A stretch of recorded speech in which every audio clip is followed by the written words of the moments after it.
Why is Acheron an emanator who should not exist? This is what we are going to talk about today, and I would love to hear your opinion about it in the comments section below. Now before we start, don't forget to subscribe, like and share to support the channel, and without any further ado, let's just get started.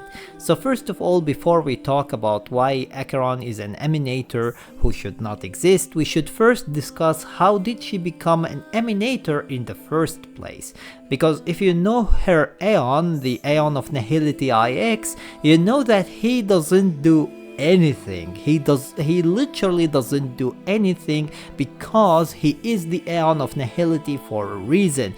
He doesn't see any value in doing anything. He thinks that existing and living are completely worthless, and therefore he doesn't do anything other than just existing. However, since he is an aeon and he is a literal black hole, he is going to cause some issues by just simply existing as well. One of them is basically the problem that happened to Acheron's planet Izumu, and the fact that it got swallowed by him. It wasn't on purpose, he just happened to be there and the planet orbited him, and therefore, since he is a black hole, the planet got swallowed by him. So you can see that he is one of the mostly neutral aeons in the entire game because of the fact that he doesn't do anything, literally nothing. Now, contrary to what other aeons do, he doesn't grant any power to anyone as well to turn them into emanators. Other aeons like Nanu grant power to certain past striders to turn them into emanators. However, IX doesn't do that either. He just literally doesn't do anything. So if he doesn't grant power to past striders, how did Acheron become an emanator? Because if you don't know what an emanator is, it is a past strider who receive certain power from their aeon of that path, and basically they become an emanator for that aeon. So if she didn't receive the power from IX, how did she receive the power? Well, that was because of the fact that she was caught by IX's shadow, and during that she managed to survive his shadow.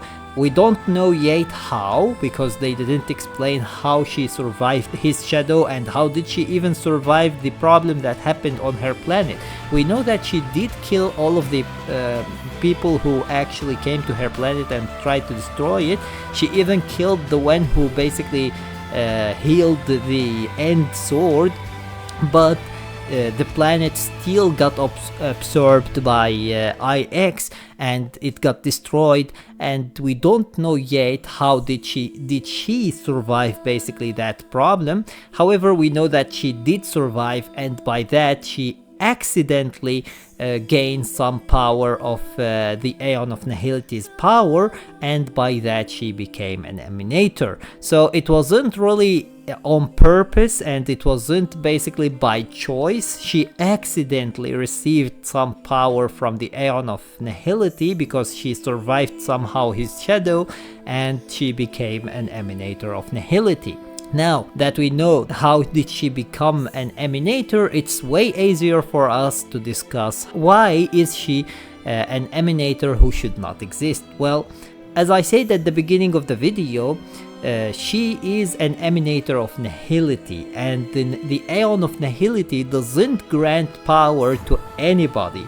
So technically, there should not be any emanator of nihility, right? Because if the aeon of nihility doesn't grant power to anybody, then there should not be any emanators of nihility. The emanators are or exist because the aeon of the certain path grants power to someone and turns them into emanators.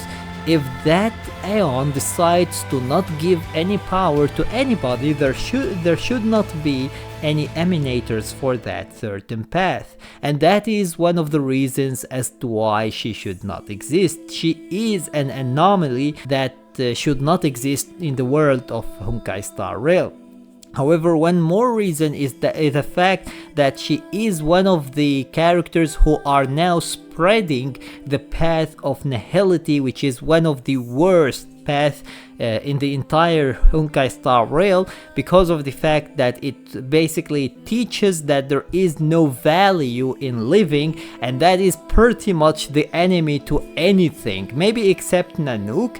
But even Nanook think that there is a value to living, he just wants to destroy everything. So it is basically the worst path to go on, and people doesn't want that path to be spread in the world, and unfortunately people like Acheron are spreading that path, and therefore she is not liked by people around her, and that is also one of the reasons that she is basically taking the identity of a Galaxy Ranger, because if she tells people that she is an Emanator of nihility, people would not like her and would not allow her to enter to their worlds.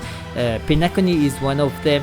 If the family would have known that she is an Emanator of nihility, they would have never allowed her to enter to Pinakoni, and she basically went to Duke Inferno to steal his invitation. Just for that reason, she didn't have an invitation, so she stole the invitation that they sent to Duke Inferno, and then she went to Pinakoni and stole the identity of a Galaxy Ranger, and she acted as if she is following the path of the hunt instead of nihility, and by that she was able to enter the dreamscape. Otherwise they would have never allowed her to enter the dreamscape.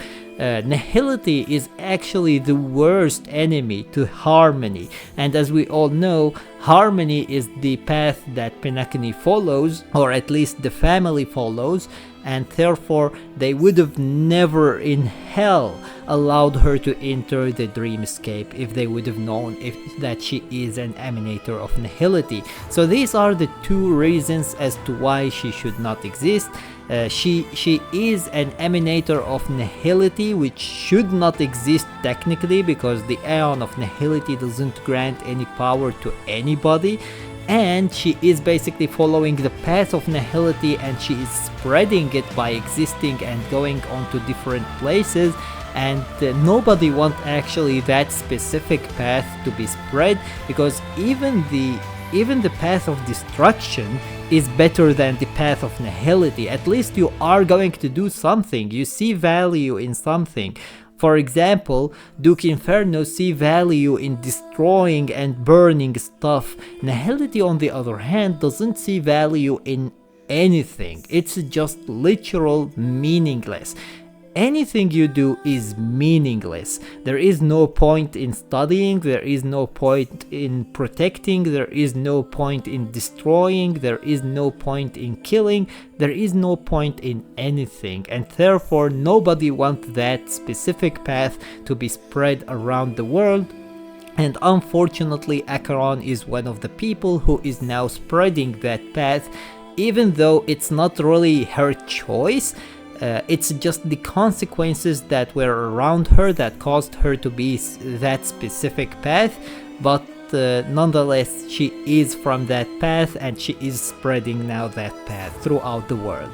Anyways, this is everything that I wanted to talk about. I would love to hear your opinion about it in the comments section below, and don't forget to subscribe, like and share to support the channel, and until next time, see you as always in the next video.